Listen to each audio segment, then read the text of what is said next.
Welcome back, everybody, to yet another Saturday Onward VRML cast. I am your host, TheSkyJoker, and I am actually joined by my co-caster, Theta. Theta, how are you doing today, and what do you think we're going to see today? Fantastic. Thank you for asking. And I think we're going to see the spice flow more than anything.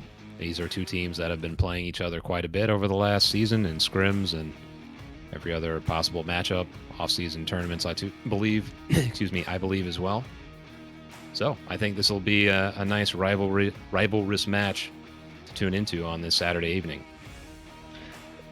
Yeah, I can't agree with you more here. Blackwatch and Murphy's Maniacs, both teams of, I mean, since the beginning, they have been one and the same together, fighting it out, duking it out for who is better, and it perfectly explains why they would want to do this challenge map, as this, like I said, is a challenge map. It was planned out by the teams themselves, not auto-generated. Something to note on why they might be such a high rivalry. Cash Crazy, Murphy Maniac being the captains, also being married IRL, so definitely a little bit of internal competition going on in that household. But moving on to the bans that we have today, Downfall on the side of Blackwatch and Suburbia on the side of Murphy's Maniacs. I mean, thinking on that, I imagine Blackwatch has always been a little bit weak on Downfall, even back when I was on them, where just the timings and the crosses just aren't quite there. There has been a pretty big roster change, but it seems like the core structure of the strategies remain. On the side of Murphy's banning Suburbia, I totally expect that. Blackwatch has always been strong on Suburbia. We've always had our attacks pretty aggressive, pretty in sync. But it does leave open, as you know now, the two custom maps that are coming into League. How do you feel about USS Quest and Sand being introduced into this pool? Well, I like the variety that gets introduced by having these maps. I do like to see custom maps getting into the pool. My personal opinions of the maps are not terribly positive, but that's just my own personal proclivities as a player. I do think it throws in a giant wild card strategically, because nobody has truly, in my opinion, locked down strats, like time-tested meta strats for either map. So as we watch these games progress, we get to see a meta emerge out of those. And to me, that's really interesting. So even though I don't personally like playing on those maps, I do appreciate the value that they bring to the map pool. Oh, for sure. It's always nice to see a little bit of a mix-up here and there. While, I mean, again, in my personal opinion as well, I would like to see a little bit more complexities. However, I mean, variety is variety. And like you said, nobody really has the maps truly figured out for each other. Maybe as a team-by-team basis, they have their own way of playing it really well. But that's not to say that the whole map and all of its complexity is figured out, and metas and, just very ways of hashing it out. And on that note as well of new things, we are starting on Bazaar, which has two new objectives, one being in that far east next to the tank, and then the southeast courtyard as well. So hopefully we get to see some of those two played, as those also don't really have too strong of metas going for them. Have you had a chance to properly play those two objectives yourself? I can't say I have, and that's, again, the value of seeing these matches. And especially, it might sound counterintuitive, but watching the lower ranking teams play it is, in my opinion, a little more interesting, because they'll try things that maybe higher ranking teams never would. And you can find some corner cases where really cool stuff pops up. But it looks like, as I'm babbling on, the match is starting. Yes, indeed it is. We are hopping in to round one of what I expect is going to be a very, very, as you said, spicy series coming out here. So stay tuned. Do not go anywhere.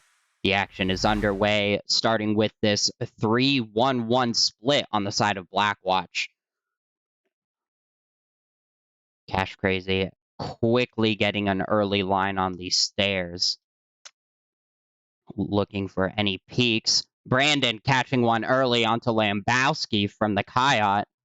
Returning fire. Ace of Spades with the great refrag. Only downing Brandon, though, leaving that open to a revive.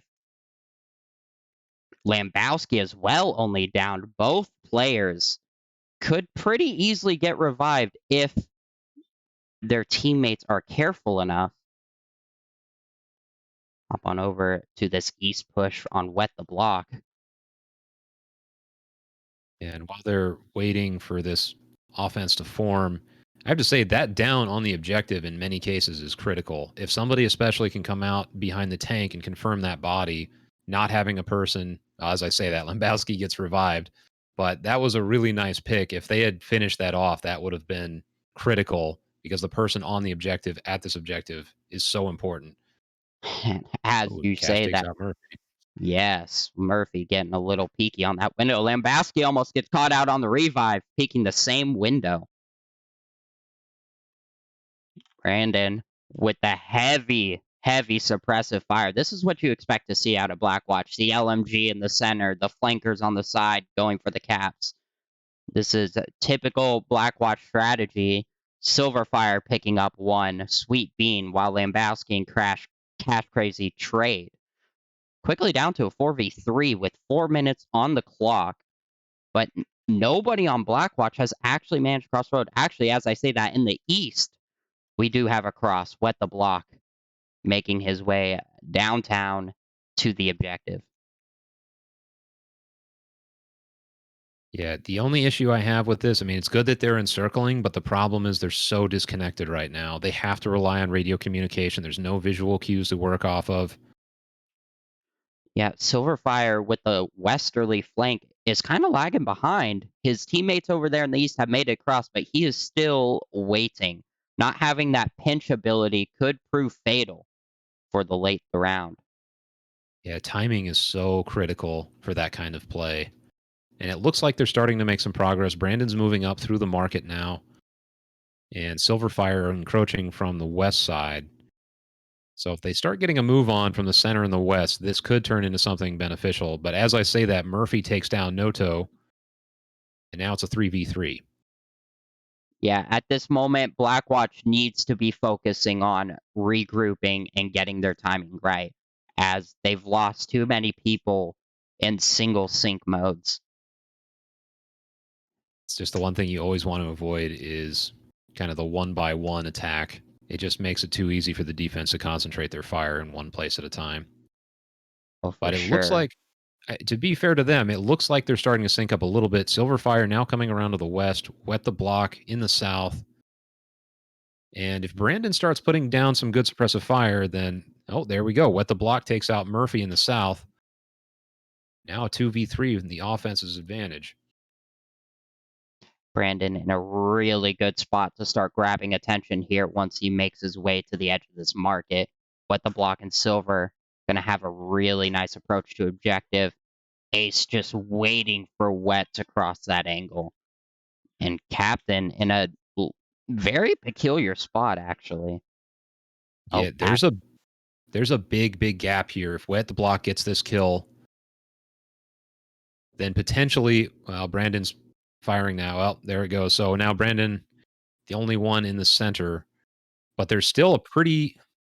I swear, every time I say something, someone gets killed as I'm talking about them. It's a curse. So now just one left on offense. Yeah, Captain Catman's position playing very powerfully on the side of Murphy's Maniacs, shutting down both of those corners of the triangle. Now down to just Silverfire.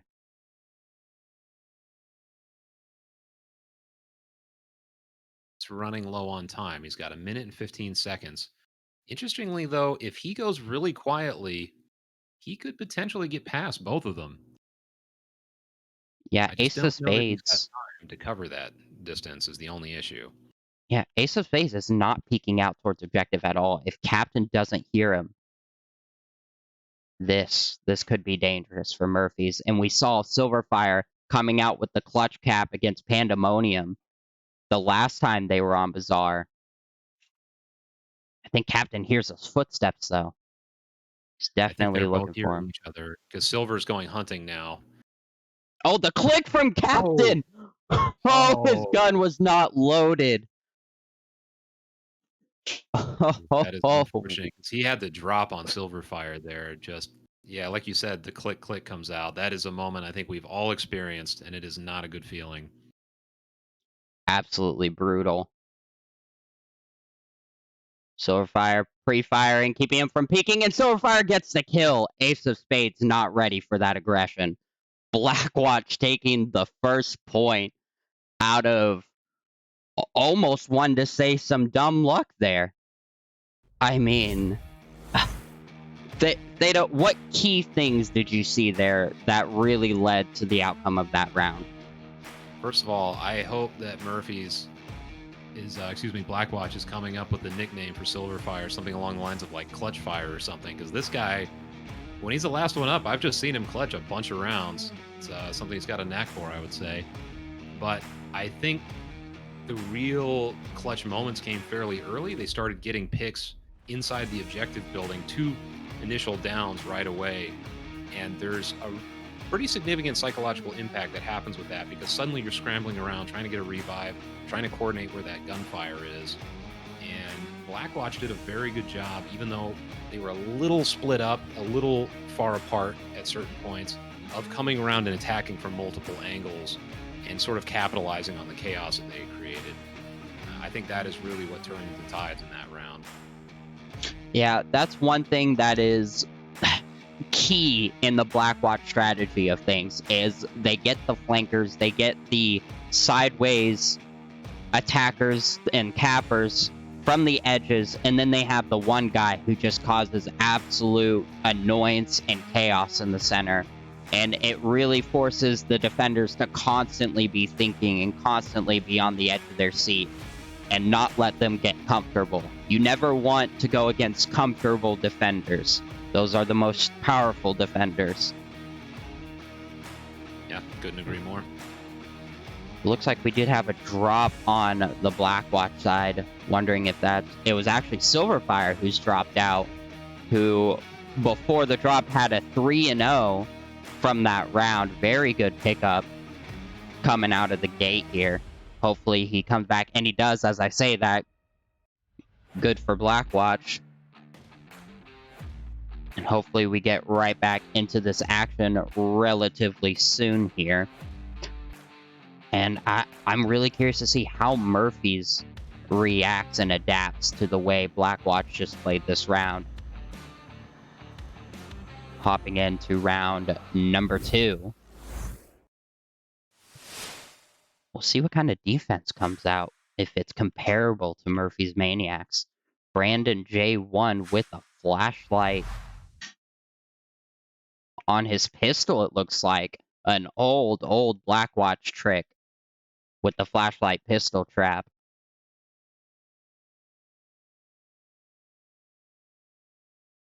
And a strong Eastern showing from Murphy's Maniacs.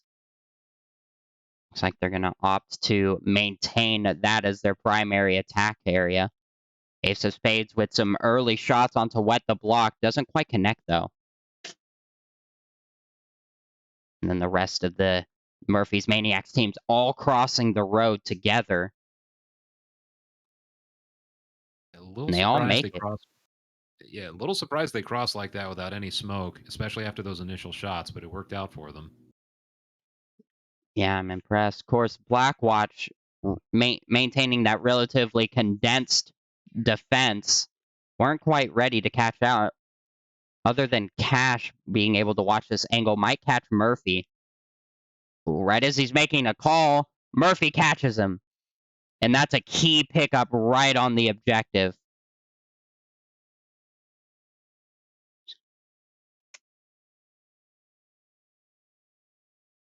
Shots aces of spades right onto Wet the Block. Another key pickup. Brandon J1S catching Murphy. Is now down to a 3v4. Catmint onto Noto. And this is really dangerous for Blackwatch with this heavy southern presence from Murphy's Maniacs. Brandon J1S opting to rotate off of objective, looking for the kill. Silverfire going on rotation, gets caught out. Now down to just Brandon. He's going to rotate out, not get capped on, picks up 2, downing and confirming captain along with Lambowski. Now just a 2v2.5, but Sweet Bean catches Brandon on the peak, giving Murphy's Maniacs a commanding first point on map number 2. Map 1, round number 2. Man, what a round. That happened so quickly. Theta, what's your analysis on that? Similar to the first round, there was a key kill happening in the objective building, which opened up quite a bit of chaos for for Blackwatch. And it's interesting, too, to see the contrast between those two different attacks. One was very much an encirclement, split up. The other one was kind of just a headlong rush onto one side. And I think you can see the pros and cons of both of those approaches. I think it just worked out because the South was kind of the weak fold of that defense, and they just found that weakness and tore it open. So good job on the part of Murphy's Maniacs figuring that out. Yeah, I mean, Blackwatch seemed a little slow on the reaction to such aggression. I wonder if they'll adjust their future defenses to kind of compensate for the possibility of another attack like that. Murphy's Maniacs gonna have to kind of adapt to the slowness of Blackwatch, it seems, on their defense. I mean, I'm sure we're gonna see these very strategies are almost gonna be like Play-Doh as we go on, as they mold and meld to one another. as we predicted, it's gonna be a good series today. Yeah, I think it's kind of interesting to see the two different approaches because one is more traditional. I think if you look at more of the old school teams in the league, they tend to do the encirclement style, and then the new meta is pushing to one side and then expecting them not to rotate fast enough. And that's exactly what Murphy's did last round. So maybe this round we'll see something similar. I don't know. And as we mentioned earlier, we're actually catching one of the new objectives by the tank, one that hasn't had a strong meta around it yet. So, I mean, this could go either way, especially with Blackwatch getting that quick spawn. Will they exploit the fastness that they can get up there? We're going to hop into the gameplay view in round number 3.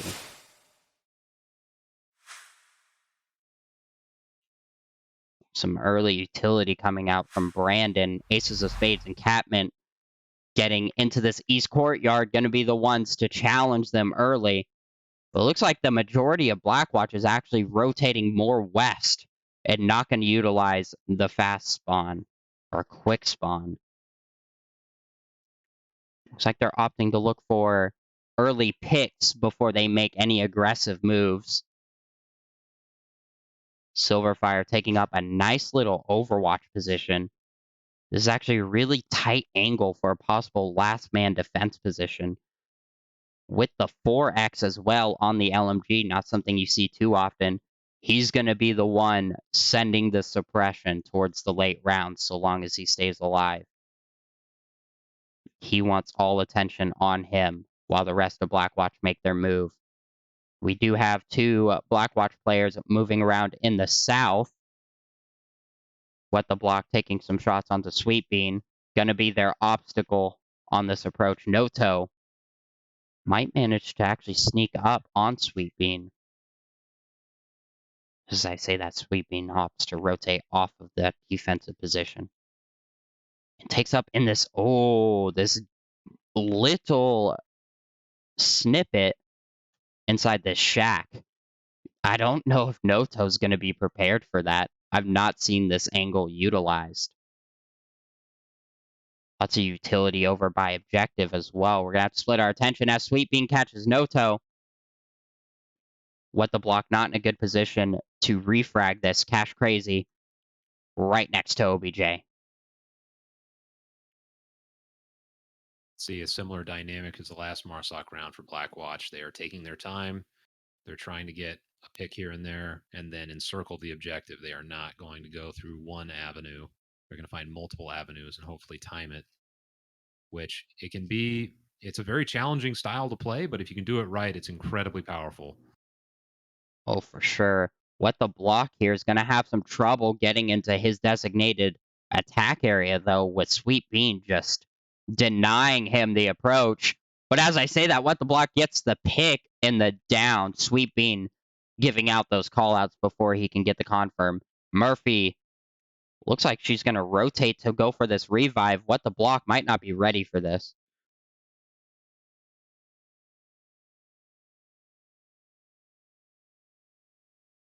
Oh, sweet. What the Block gets the kill onto Murphy as she makes a dangerous cross down the road. Cash Crazy still maintaining his fight near the objective.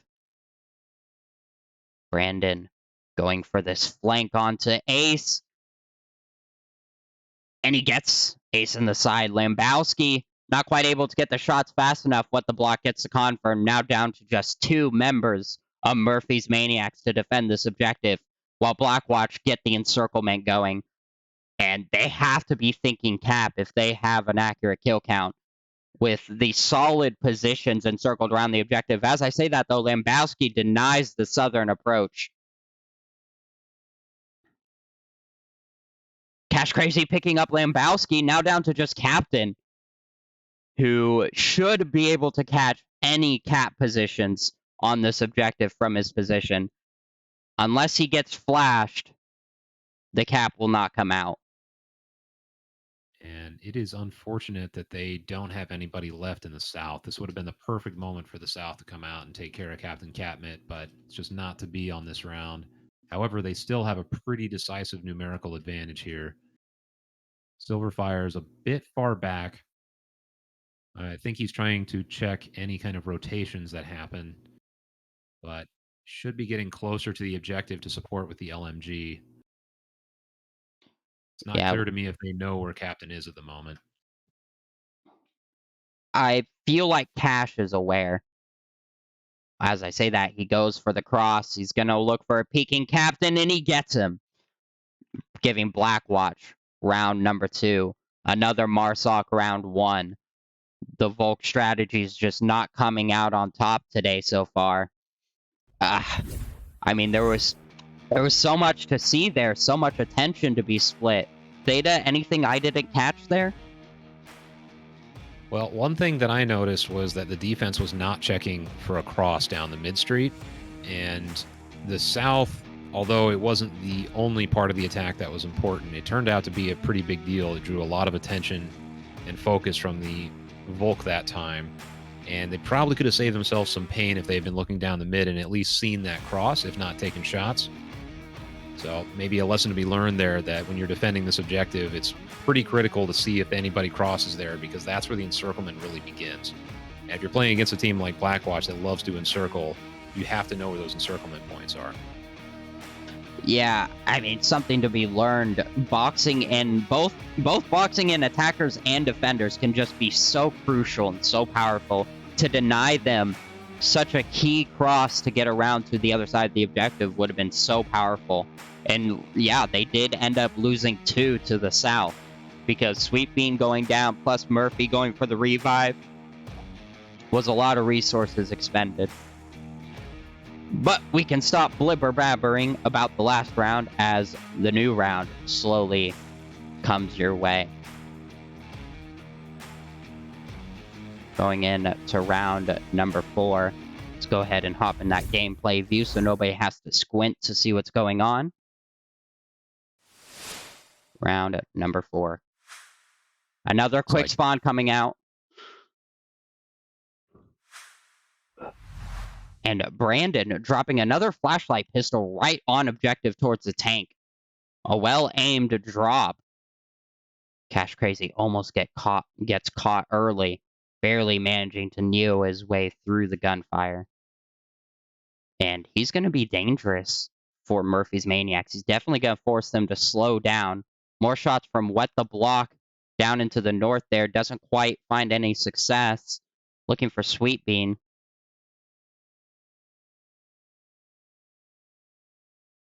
And all of Murphy's is actually focused on the northeast approach. Murphy's swinging out and catching What the Block.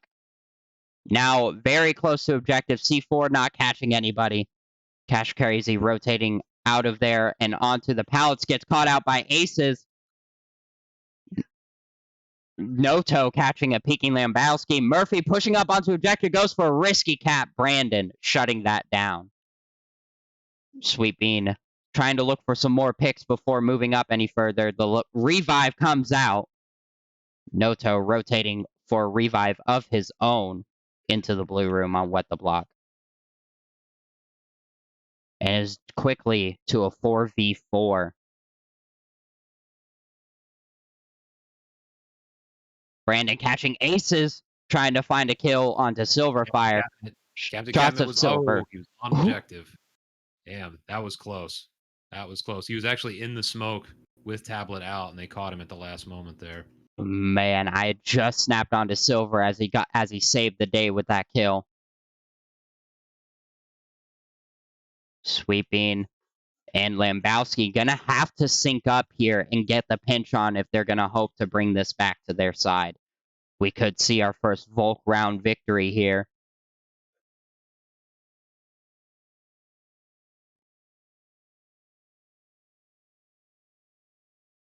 Lambowski inching his way into position to support Sweeping. Gets the kill onto Brandon. A key pickup. Noto ready for it, though. The trade comes out. Noto still up or downed.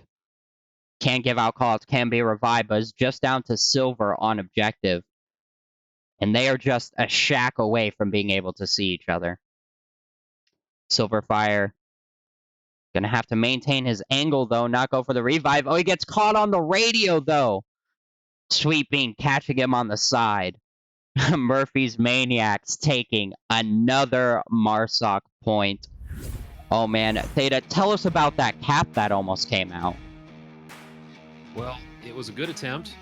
Initially, Murphy's ran out and didn't quite have enough cover. She got caught, but then both the defender on the little dumpster thing next to the objective and Silverfire were distracted, and there were smokes all around the objective. It was beautifully set up.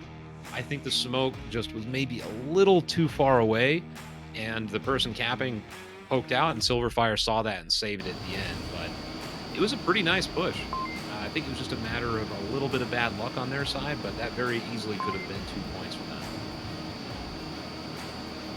Yeah, I mean, so close that could have been, and it's just brought to my attention that the desktop audio was not coming through, but that has been fixed. Of course, they will hear it 6 minutes from where they're at. We'll go ahead and get that all situated. Boom, there we go. As we move on to this eastern objective, one of my favorites, honestly. I do enjoy both defending and attacking this one. As attacking, it's so much fun to get the circle around and get the pushes in on time, in sync into this courtyard. And defending, I mean, it can be so nerve-wracking to try and hold this objective, knowing the enemy team can be right outside of these walls. And as we're jibber-jabbering, we move in to the next round, round number 5, hopping out of the scoreboard.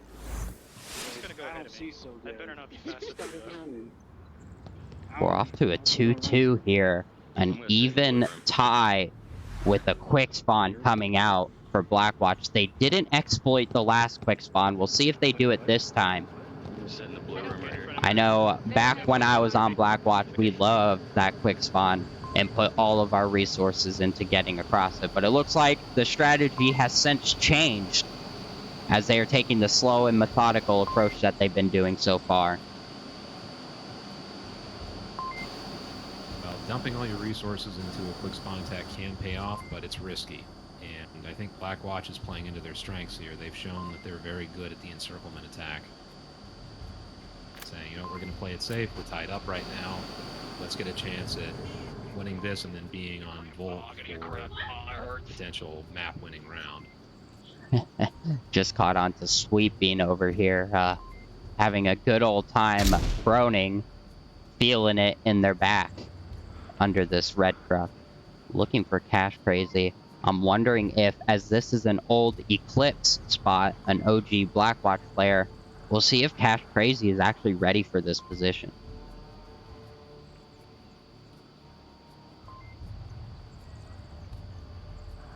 Going to drop the camera here, as we may have to come back to that. With the block making his approach from the east, getting ready to cross that street. Lambowski going to be the one to probably challenge this.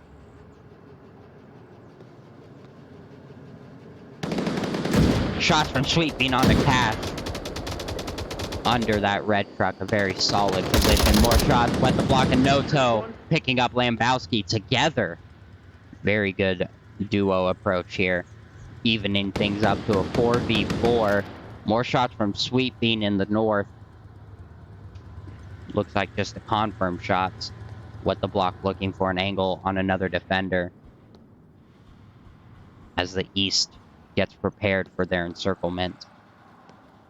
The west still maintaining their positions on the other side of market.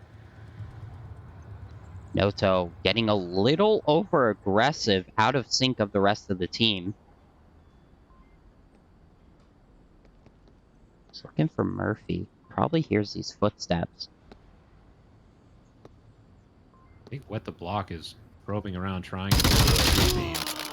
He must have heard those shots earlier that got Cash crazy. And he is now hunting for Sweet Bean. He sees him. There it is. Shot in the back on the North Street. Now down to 2 defenders. Some absolute key pickups here. Noto able to give out a little bit of call-outs, but not in the best position.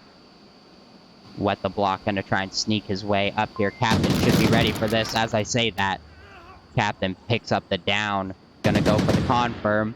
Now down to 2.5 Blackwatch players. Again, the West a little lagging behind of the East attack. Yeah, this is the vulnerability of this style of play, is that if you don't get coordinated well, if you don't time it well, things can fall apart quickly.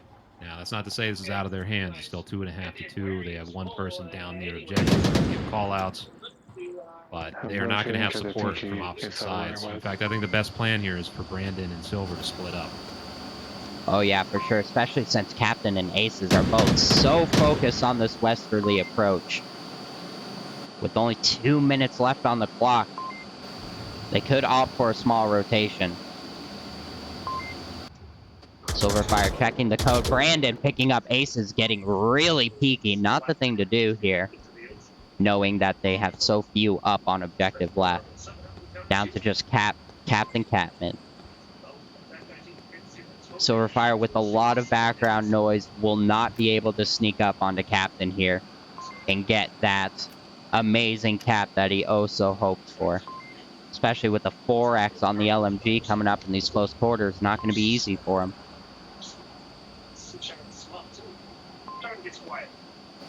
Captain definitely hears this. A lot of noise coming off of Silverfire right now. I would almost use Silverfire as a decoy grenade.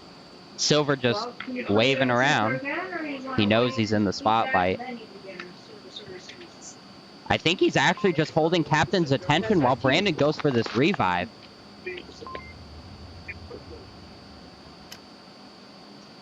This might actually be part of the plan.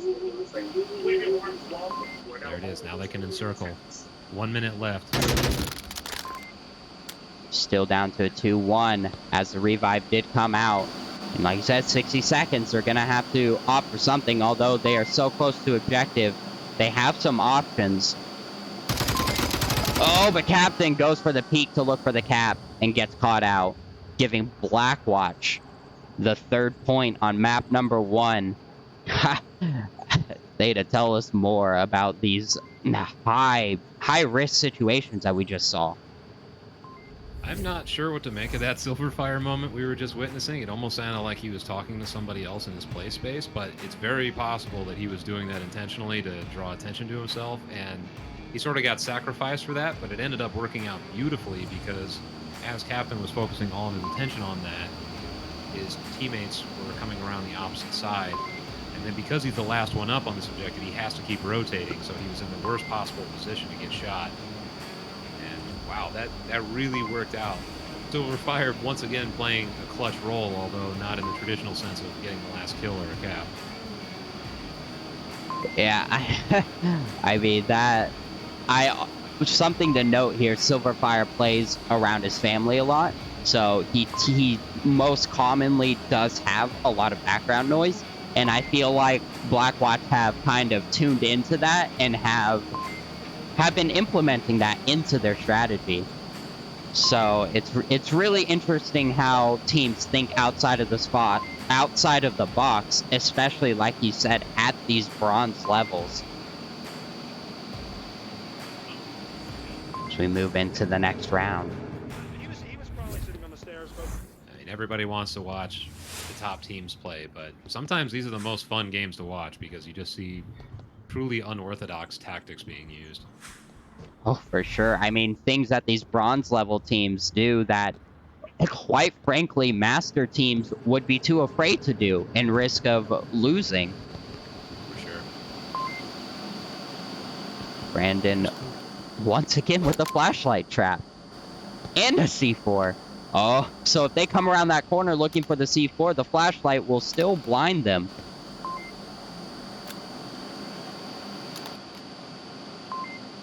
Murphy's Maniacs getting aggressive on the quick spawn while also maintaining a long flank out of aces.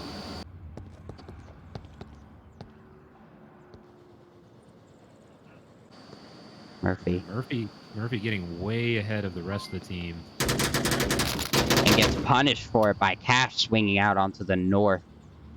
That could have been dangerous if that hole was left open. But none of her team was ready for a refrag. Noto almost catching Lambowski. And a pretty tight sideways angle there. Up from Noto, still looking for him.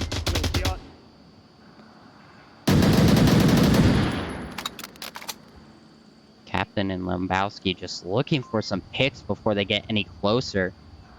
Lambowski proving to be a pretty aggressive Maniac. In the east, we have some action. Aces of Spades getting to the Humvee. Cash Crazy right on his back. They are so close to each other. I don't know if they're aware of each other.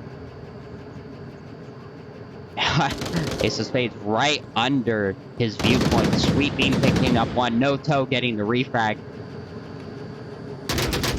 And Cash finally catching out Aces, leaving just Lambowski and Captain on the attack. Lambowski so focused on Noto's position. And Captain looking to move up and gain some more ground. But with 4 minutes on the clock, they have plenty of time. Noto catching Catmint on the cross, though. Captain should have been aware of that position. I wonder if Lambowski failed to communicate exactly where Noto was and what he was watching. Now, Lambowski does have some time. He's got 3.5 minutes, but boy, this is a tall order for one player. 1v5, especially on an objective like this where it's not easy, but somewhat trivial to surround the objective and make sure the most important angles are covered. Very hard for a single player to slip in, like, for example, the key out objective where he is right now. And he gets caught out again with some nice angles being held from Blackwatch to secure map 1 in a 4-2. Go ahead and hop into that scoreboard and give them the much-deserved point. Man, Theta, what are the highlights of that map that you saw? Well, we saw quite a bit of back and forth on both sides of the ball, so to speak. And what's interesting to me in that last round, Murphy's was sort of departing from their normal style. They were doing pretty much an entire team push in one direction for their other Marsoc rounds, and then that time they split up. I think it was an example of a team not playing to their strengths necessarily, and I think maybe trying to adapt a bit more to the situation. I'm curious to see if they will continue to make an adjustment like that, or they'll fall back more into what they're comfortable and doing well with. Whereas I think Blackwatch doing a very good job of encircling. You can tell they have sort of specialized in that, and I suspect we're going to continue to see that pattern throughout the match. Oh, for sure. And, like we brought up in the beginning, these strategies like Play-Doh, they're just constantly trying to adapt and mold to each other. And they have been doing so for a long time, since season 10. They've been scrimming constantly, playing each other constantly. So it's interesting to watch them try and adapt to one another when they've played together so much. It looks like we are going to have a rehost of a lobby, probably going into a custom map. So stay tuned. We're going to hop into a quick intermission while we get reset up here. Don't go too far. The action is soon to come back. We'll see y'all shortly.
Welcome back, everyone. As I promised, the action has returned to you in a relatively fast manner.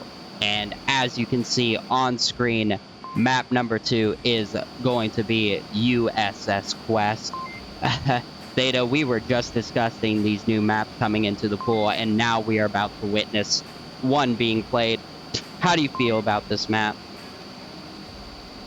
Well, this map is extremely linear in the sense that there's just kind of clearly defined lanes. You always know where they're spawning. It's going to be directly in front of you. And it's just a matter of how well you coordinate, more or less in a straight line down the deck. And whoever can do that better tends to win. It's also a map that lends itself well to smokes and throwing lots of utility near objective.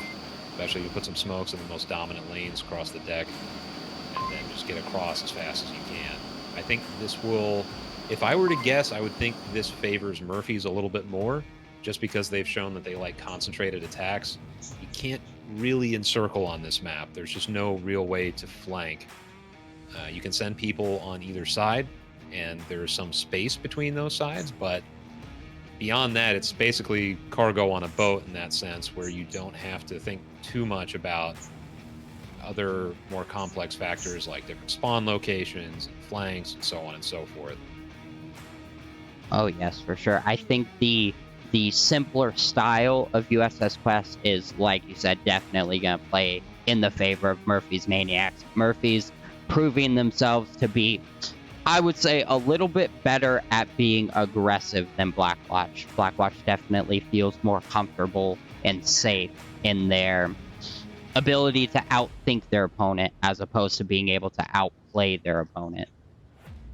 So curious to see how these elements come into play.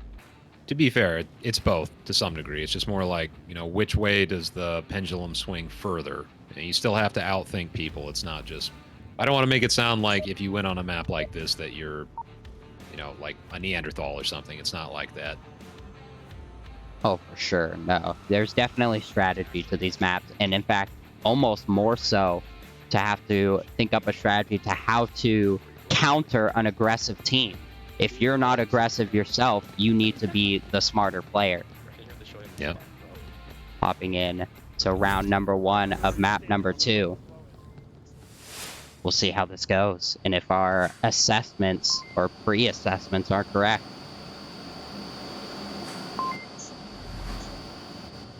And I just heard Murphy giving out a call out about where her adversary Cash likes to hang out on this map. That's pretty funny. Smoke is already out across the middle. I'm not sure what exactly that's blocking. It may be a botched smoke. As predicted, Murphy is already going headlong into the middle, and just like that, Wet the Block takes out Sweet Bean. Brandon J1S and Murphy Maniac trade. Murphy getting the better end of that as she can be revived. Wet the Block and Ace now fighting each other. Captain looking for Noto. Noto downing himself, I believe, with the C4. Is quickly down to a 1.5 v 2.5. Cash Crazy gonna have a hard time dealing with this as he is surrounded now.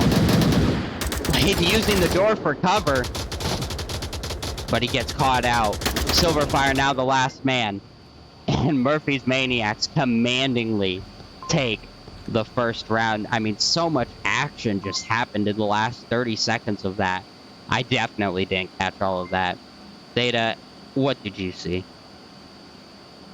Well, it was pretty clear that Murphy's was favoring the west side of the deck more than anything. Murphy and 2 other players, I can't remember which ones off the top of my head right now, but they had sort of a diamond formation going off on that side and then one trailing behind them. And then they did have some players coming out on the opposite side through that little alleyway. But as we were talking about before with their sort of, for lack of a better term, kind of a bum rush type of style, it worked out very well. And they just overwhelmed the objective with smokes and gunfire. Yeah, I mean, as we were saying, Murphy's just pulling out that aggression. I think Blackwatch kind of got caught on their heels. A couple people having to take some quick cover that they may not necessarily were intending on taking cover behind. They definitely were caught off guard, but what'll be even more interesting, in my opinion, is how do they change their strategy? How do they react to this, knowing that this is how Murphy's is going to play this map? That's the competitive challenge for Onward, and I would argue pretty much any decently complex game is, okay, you come in, you have a game plan, and then the game plan doesn't work as well as you want it to, or it doesn't work at all. What changes do you need to make? And what really differentiates players is the ability to figure out the changes that need to be made. It might be something really small and it might be something really big, but just being able to recognize that is a big deal.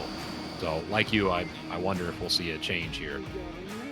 I mean, from my experience, one thing Blackwatch has always been really good at is adapting. I mean, we've come back from the brink of loss just because we made some small changes against teams and have come back from some pretty hard situations. So we'll see if that comes into effect here. Smoke's already across the middle of the deck, but Blackwatch taking a more cautious, measured approach as they did on Bazaar. C4 coming out from Captain. We'll see if that comes into play here on the Hesco. And it looks like Blackwatch, while throwing out some early utility, are actually taking it slower than Murphy's Maniacs did. All that utility just forcing the defenders to peek out when they might not do so otherwise. Cash Crazy picking up aces of spades. Now right next to Lambowski. Lambowski picking up Wet. Captain picking up Noto. Cash Crazy and Lambowski then trading.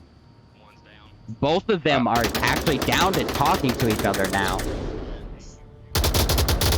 I don't know if you saw that grenade down Wet the Block, but it was fantastic. It landed directly behind him. He had no idea where it came from as far as I can tell. Just an excellent nade throw to get that down. I actually did not catch the arc of that. Cash Crazy getting confirmed, but not before giving out some pretty key callouts to Brandon. But Brandon pulling out some utility, almost gets caught by Murphy right in the process. And as I say that, he goes back, and Murphy, crouched in the background, catches him. Murphy's Maniacs taking another point. And as you saw, tell us about that grenade. Where did it come from? It came from Lambowski, from what I remember. He had just, or he was about to trade, and right as he threw that, I think he traded, but let's see, who was that? Excuse me, no, it was Lambowski that got downed. They were, if you go to me right now, it's basically right at this container, and the grenade bounced off of that right door while he was looking towards the objective. It was just truly a magnificent grenade if I've ever seen one. It's too bad it wasn't caught on film, but a highlight reel moment regardless for the person that threw that. I mean, sometimes you just can't catch it all, but yes, what an amazing grenade. James would be proud. Yes, he would. But overall, we're... Oh, sorry, go ahead. I'm just saying, Murphy's Maniacs just holding that traction on this map. Getting both their Volk and their Marsoc rounds so far. Blackwatch have got to be thinking, what can we do differently?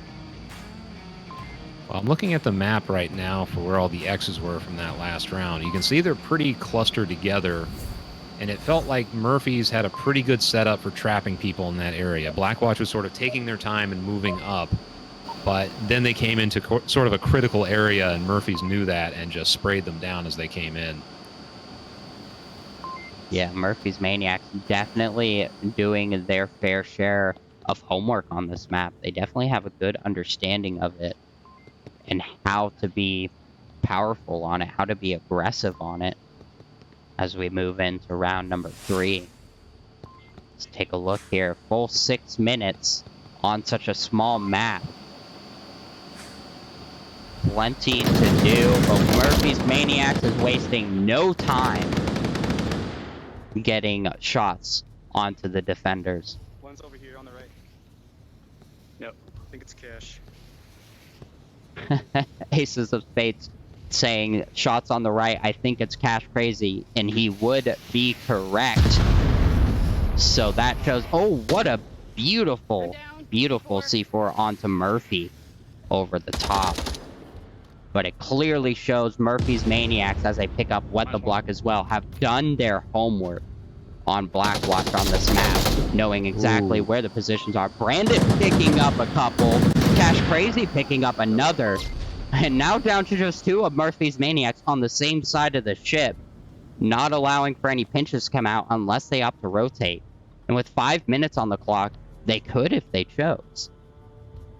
I don't know if Brandon was intentionally waiting for the revive or not, but he watched that angle. Oh, and Captain Catman gets no-toe now down that alleyway.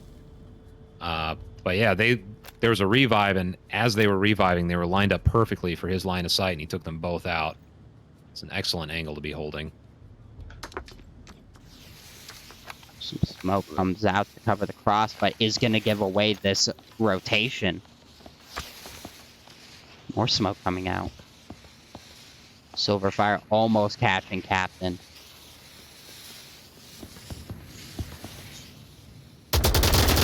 Ooh, Lambowski and Silverfire trading fire. Lambowski coming out on top. Now down to a 2-2. What was a 4-2. Captain barely surviving that risky cross. The trade comes out. Captain still revivable. Down to just Brandon. Brandon hopefully going to get this confirmed. Does not. He's on the prowl for Lambowski. Definitely caught him in his peripherals. Lambowski taking cover. Pre-fire comes back out. 1v1. 4 minutes on the clock. And the kill comes out. Brandon J1S coming out on top onto Lambowski. And not stealing Cash's kill onto Captain. Bringing this to a 2-1. Man, oh man, what a series this is turning out to be. Blackwatch getting that point on the board.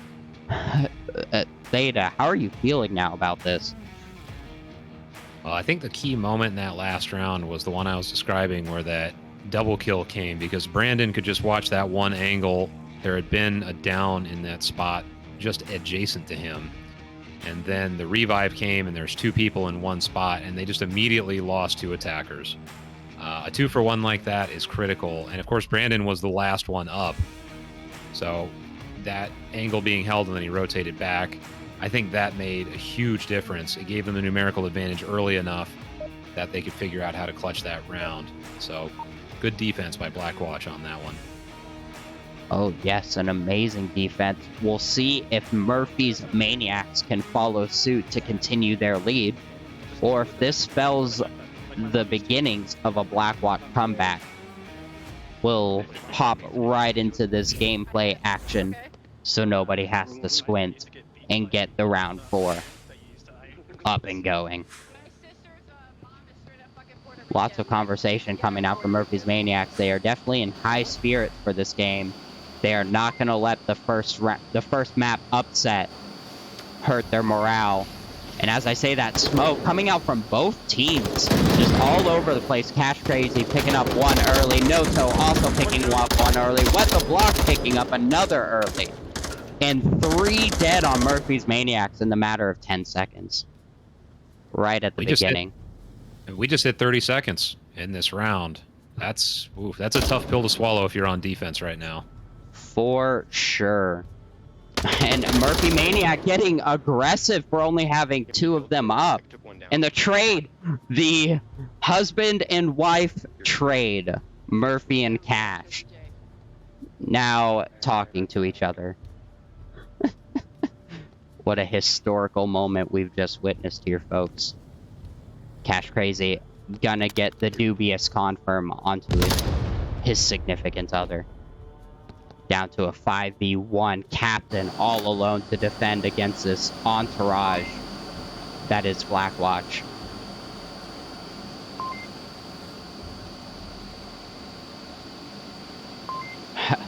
I mean, this last man defender position, that's where he wants to be.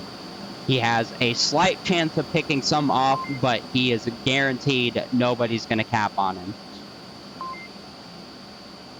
Might pick up Cash. Ooh, but he drops down. Gonna have to rotate to get back up, though. This could be dangerous as he has to leave objective to get there. Yeah, scary moment for the last defensive player when you realize you have to take that kind of walk to get away to a ramp. But he's now back on it. Like you said, oh, there it is. Better than getting capped on. And we're now tied 2-2 on USS Quest. For sure, what a turn of event. Blackwatch showing that they came here to win. They did not come here to lose a few rounds and sit down and give it away. They are not going to make it easy for Murphys to maintain this momentum. And as you saw, they adapted. They made almost a firing line on the deck of this boat and just focused on any rotations that Murphys decide to pull out here. Anything I didn't catch? No, I think it happened so fast, like we were talking about. I mean, they were down to 2 defenders in, I think that happened within 25, 30 seconds. So I don't know if there was much analysis there other than a lot of defenders died really fast. Best analysis so far, guys. 10 out of 10. A lot of people died quickly. Yeah, I mean, as the shots started coming off, and I mean, within 10 seconds of shots being fired, 3 people were dead. It was just a massacre. As Murphy's Maniacs, I felt like they were kind of scrambling to adjust to where these shots were coming from, and in that scramble, they ended up getting picked off. Yeah, and this is just, I think, by virtue of the size and dynamics of the map, it's a little bit of a swingy map. Especially if you play a little more aggressively, you can have plays really pay off, but there's also, it's sort of polar opposites. Like it either really pays off or it really doesn't, and it hurts you tremendously. And I think we saw that at work in the last round. Oh, for sure. And back to a 2-2, a similar position we saw in the previous map. will Blackwatch maintain this comeback that they have coming in here as we move in to round number 5, hopping into the gameplay?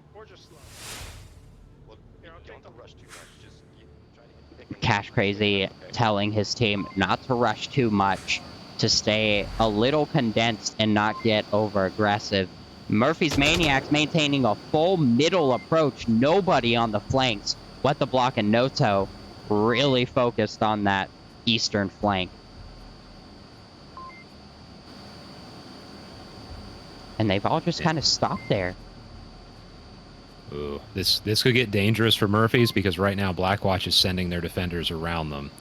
They're going to the east, although it sounds like, based on what Murphy's doing, I think she probably heard them. Maybe heard footsteps or talking or something like that. Now there'll be a confrontation over there.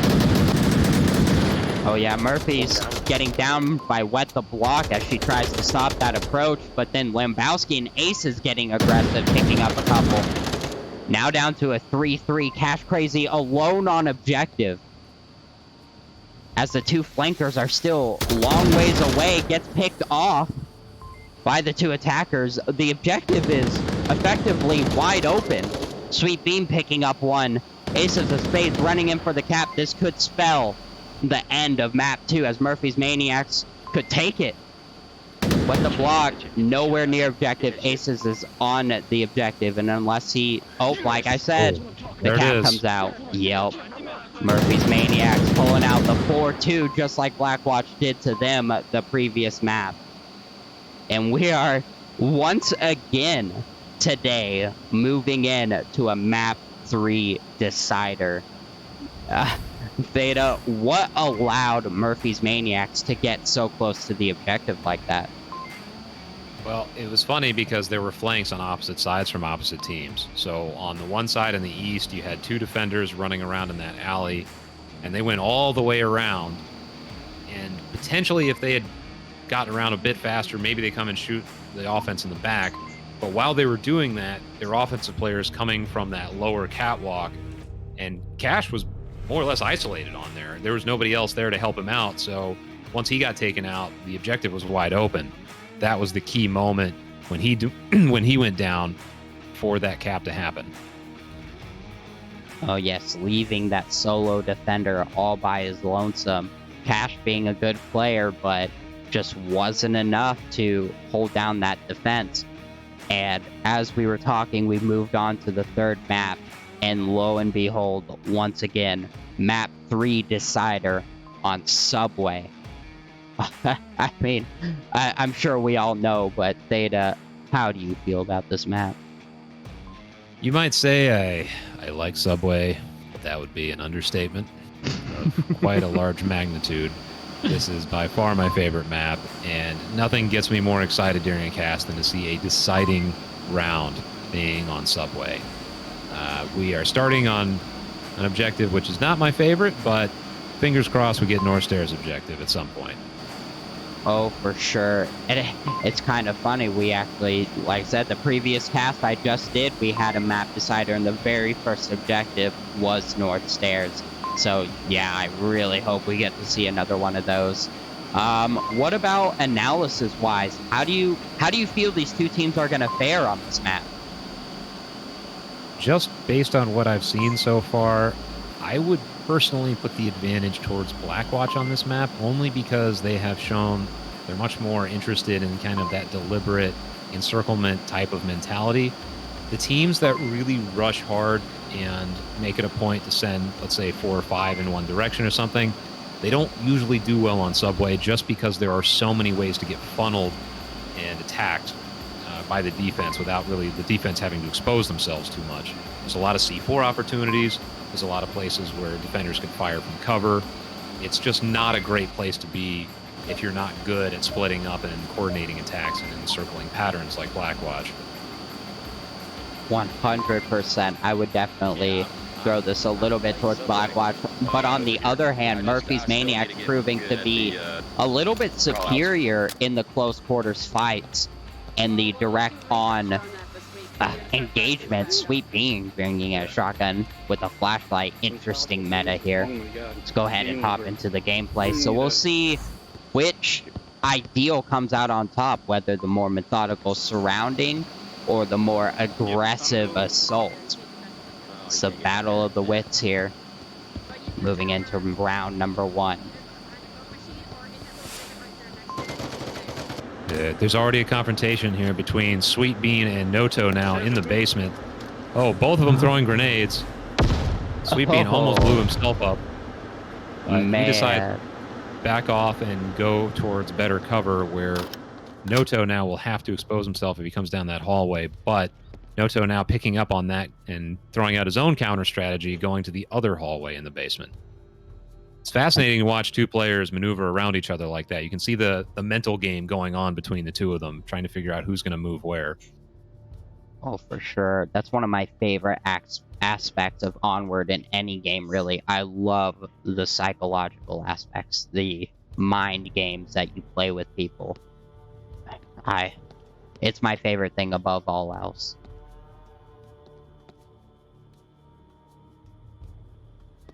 Noto just trying to sneak up on Sweet Bean, but it appears Sweet Bean has actually anticipated this kind of rotation.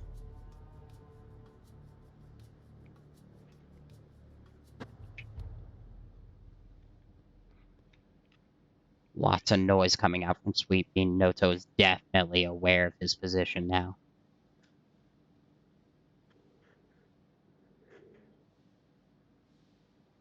And the rest of Blackwatch just inching their way into other positions to clear the mid-platform and gain the advantage up there and eventually come down the basement stairwell. Sweet Bean now turned around, Noto exploiting that. Interesting to note, most teams will actually put their main force inside the tunnels on this objective. It is actually just Noto down here creating some noise. We're seeing, I think, a fairly predictable pattern with Wet the Block, Cash Crazy on one side in the south, and Brandon and Silverfire in the north. I would guess they're going to try to time it so that they both go down the stairs at the same time. For and sure. they still have Noto down in the basement. So this could get ugly pretty fast, especially if Noto can get another pick on Ace of Spades in the south. And then they start throwing smokes down the stairwells on either side. One thing to note, Brandon J1S a little bit ahead of Wet the Block. And it's interesting that they put the two LMG users with each other. I would expect one to want to spread them out for more firepower. The unfortunate TK under the flashbang from Murphy Maniac as she pre-fires while blinded. Picking up Brandon, though, as he crosses out of the smoke. Wet the Block picking up aces from the other side. Silverfire picking up Murphy. Now on the objective almost. Keep getting caught in the wall. Lambowski picking up one. Now going to have to challenge Silverfire, who is inside the smoke. I don't think Lambowski is aware that he's there. He's going to come out with Tablet instead of a gun and get punished for it. Now down to just Wet the Block and Cash Crazy. You could hear Murphy talking intent in the background of Cash Crazy. It's kind of funny. Now down to a 2v2. The full assault coming in from one side. Cash Crazy may want to rotate here. The flashbang coming out. And the trade now down to a 1-1. Lambowski just pre-firing everything. Down to just Cash. Cash almost caught him as he was out there. Just the timing was slightly off. But he knows he's there now. He can just wait patiently. He's got a minute and a half. He's right on objective. There it is. What a great pickup. Good patience from Cash. He didn't get antsy. He took a breath and he just waited, knowing that eventually the defender would have to poke his head out to look at the objective. Anything I didn't catch, I mean, at Subway, it's so hard to get to every angle. No, I think the plan was, I think it unfolded slowly enough that we could all kind of watch it happen. But Yeah, opening up the tunnels, I think in particular, ended up being a big deal since the bulk of the attack came from the south. The north didn't quite work out the way they wanted it to, but yeah, they did a very good job of getting onto the objective. They threw a flash on, too, which kind of confused the defenders at the end there. And overall, just very well-timed, very well-executed offense by Blackwatch. Yeah, those flashbangs, man, they caused such a muck on the defense. I mean, Murphy's Maniacs accidentally team downing, and then the pre-fires that had to be made, the peaks that had to be made. Just absolute chaos from those flashbangs. An unfortunate symptom of being in such close quarters. Yeah, there's no escaping flashes when you're playing a close quarters map like this. Just have to try to position yourself somewhere where it's not going to be too big of a deal, but it just comes with the territory, unfortunately. Yeah, Theta knows all about getting flashed, mostly by himself. That's true. I will not deny that. That's why I just carry smokes now, so I only blind myself with my smokes temporarily. As we saw in a recent cast. We don't need to bring that up. It always needs to be brought up. And as we make the fun, round 2 is coming underway. With Blackwatch taking up the defense. Let's see if Murphy's Maniac's aggression can bring them their first point on the map. Where'd my controller go? Don't hurt yourself. Alright, some last minute little coordination coming out here. C4 on the south stairwells from Brandon. We'll see if that comes into play. Cash Crazy maintaining a relatively common position here by this ramp to look down the tunnel. Silverfire getting really pushed out to watch this north exit. And it looks like he might actually catch 3 Maniacs coming down that stairwell. Lambowski coming down the south, not going to run into anybody. Murphy pushing really quickly, getting ready to maintain some early lines of sights here. And once again, we're not seeing a heavy presence in the tunnels. No, but we're seeing the exact same 2 players in the tunnels. It's Noto now and Sweet Bean. They seem to be stopping in place. I don't know if they hurt each other or what happened. But we will see a confrontation between the 2 of them again, I'm sure. It's one of those concepts of defend how you would attack how you would defend. For sure. So it's a good idea. Picking up one. If you play those positions all the time, you should be playing them on both sides. So you have that familiarity with the space and weaknesses and strengths of those positions. Oh, what the block picking up Lambowski way ahead of his team on this attack here.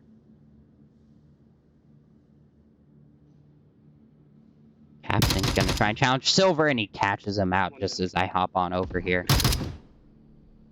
Good key pickup. Murphy's Maniacs on the low end of the shtick here with 3 to 4. Noto and Sweet Bean fighting it out. Noto had to reload and fall back, and Sweet Bean -1 tunnel. pushes up and exploits that. It's like Ace of Spades and Captain Catmit hanging out at the top of North Stairs. It looks like they're going to go down at the same time. Oh, Sweet Bean picking up another.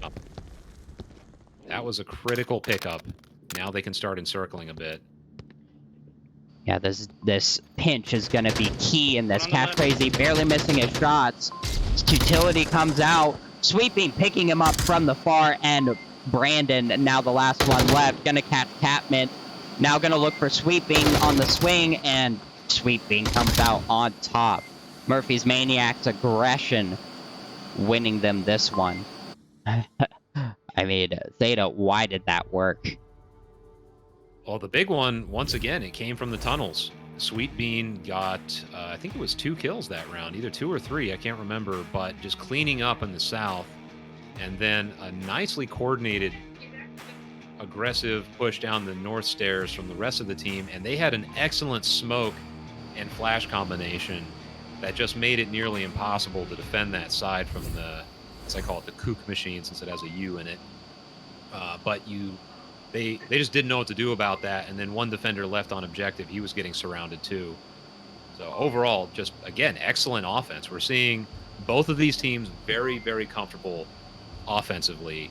I think what it's going to come down to is who can play defense better between the two of these, because they both know how to play offense very well. Oh, for sure. And it comes down to the infamous North Stairs objective coming up to break this tiebreaker. We'll see who comes out on top. Once again, this one, I almost feel like favoring the offense. So we'll see if Murphy's Maniacs manage to hold it down as we move into round number 3. Yes, this is the objective where the spice truly flows. So I cannot wait to see them start confronting each other. And already we've got Cash Crazy and Brandon 1JS in the north alleyway, but it looks like they're taking their time, accurately guessing that there was going to be utility thrown. Lambowski threw a frag into the alley and did not find anything. Cash Crazy just waiting for anybody to get picky. Something interesting that we saw in our Friendly Fire versus Versec cast is both teams just put a firing line of 3 players aiming down this north alley stairwell. Just such a common place for defenders to get greedy for kills. And as I say that, Lambowski just inching his way. This alleyway, almost as if it provides candy. So many players get caught up trying to get peeks here.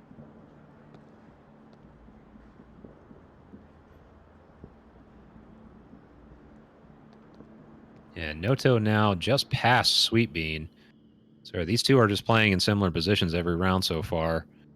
But Sweet Bean watching from the horseshoe, but doesn't look down on the south side of the platform. So Noto now making his way across the mid-platform underneath his nose. This is going to play a key role in denying any rotations from the south back onto objective if they hold this mid-platform. And they are opting to use a lot of resources into this south approach. I'm curious if they all manage to pass Sweet Bean and assume that area is clear. Sweet Bean could have a clear flank onto their back when they start engaging.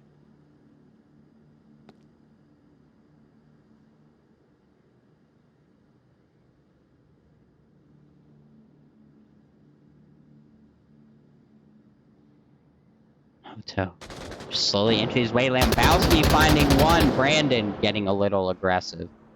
Cash Crazy not in a good position to get the refrag. Utility comes out, looks like a flashbang, gonna catch him, but Lambowski gets him with the free fire. Now down to just the southern approach. Sweet Beam picking up 1. What the block going down, now down to just Noto and Silver. And I mentioned before it favored the attacker side, but we're down to a 2v5 now, favoring the defenders. And this might end up being the decisive round in this entire map, because like we were talking about, both teams are pretty good at offense, and it's just a matter of who can lock down the defense.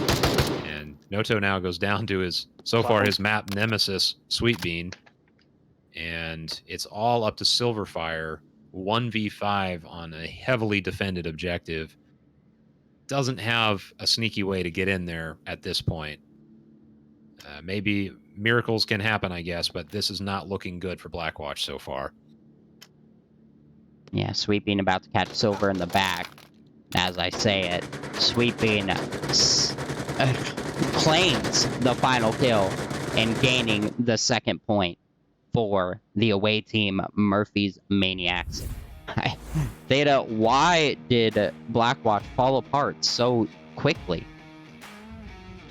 You know, it's hard to put a finger on it, but I think they just got picked a couple times and the timing was off. And when all you have left are your south attackers, which ended up happening, it was Silverfire and one other one in the south. Like, it's so tough to make that work. Your north has to be clicking. At the very least, you need to have somebody coming down from the horseshoe at the same time. But sort of a linear one-dimensional attack from the south on this objective is extremely hard to pull off, especially if you haven't gotten any picks on the defense yet. I mean, for sure, and unfortunate that they didn't. I feel like if they had put a little bit more resources into the north and had done a better job at clearing out sweeping, I think those were the two key factors there. Sweeping playing a really powerful role in guerrilla warfaring that southern approach. I wonder why they put so much effort into it. I think they were a little bit afraid of losing too much in the north. Yeah, I'm not sure, but we'll see if Blackwatch can now return the favor with a strong defense. They're gonna have to if they hope to hold their spot and possibly taking this third map. And evidently the series popping into the gameplay for round number 4. Oh, C4 gonna come out from Noto, another flashlight pistol as well. I'm expecting Brandon to actually put it on the stair railing like we used to do. And as I say that, he actually puts it on the metal detectors. Interesting note. C4 coming out. Not sure where that landed. Oh, I see it now over on camera 1 here on the stairs. It's going to be pretty easy to spot. I don't know if it's going to come into much handy. Wow, and 4 Maniacs in the north alleyway. If there was utility getting tossed out, this would be pretty disastrous for them. But Blackwatch taking a little bit more of a conservative approach and basically giving up the north. I think they were waiting for them to get onto the stairs and then start attacking from there. This is such a methodical clearing of that corner. But yeah, as you said, they were so spaced out. If Noto had opted to run a C4 all the way up there. Oh, wait a second. Wait a second. Oh, on me, there's a C4 on the stairs. If they start going down there, they touch that step, this is going to get really, really ugly. Oh, yeah. If they don't see that light there, it's not going to be good. Brandon all the way in the back with the clacker. Kambowski going. They don't see the C4. Oh, he did. Wow. Murphy caught it just in time. Brandon not blowing it. So much smoke coming out onto objective. The main push coming out. Murphy picking up Brandon. Noto getting confirmed. Sweeping, picking up cash. Capping is happening. Wet the block going down. Now down to just Silver. He needs to be crashing. There's like 3 people on objective. The cap comes out. Wow. Oh, man, the deciding map going to Murphy's Maniacs with an astounding theatrical cap under the smoke. Theta, what all did they do right that brought them to that position? Well, the linchpin moment for them was spotting that C4. If they hadn't spotted that, Noto was about to blow it with all 4 of them on it. That would have been a quadruple kill if that had been pulled at the right moment. But really quick reflexes and great game sense on the part of Murphy's for spotting that on the stairs as they're running down. It's very easy to get distracted as you're going down those stairs, especially smoke start coming out, flashes and all that. But they saw it and disabled it. That opened it all up. Somebody traded with Noto now at the bottom. They threw smokes and cap was on. There was no way they were going to save that. Just a fantastic offensive play by Murphy's. Oh, it was so great. It was so funny to watch, too, because Murphy was like, what's that on the stairs? And then immediately Aces of Spades spins around like, nope, I'm not taking that risk, and just free fires the C4. But yeah, I mean, astounding plays from both teams. Murphy's coming out on top. What a great series, and we knew it was coming, and they sure performed. And I'm really glad I got to be here. I'm glad that you got to join me, Theta. But that is not all of the action that we have for today. We actually have a cast coming right up once again in about 30 minutes. I believe is OJC versus Raptors, if my head recalls correctly. Any thoughts on that match coming up, Theta? Oof. I'm obviously not casting that one, but definitely tuning in for that. That's a team. Both of those are teams that are just so exciting to watch. both up and coming, and they faced each other in the custom map tournament, and it was a great match. I cannot wait to see that, so I hope everybody here is going to stay tuned for it. You don't want to miss it. Oh, for sure. And thank you all for joining us in this cast in particular. I have been the TheSkyJoker, joined by Theta, and we will see y'all next time.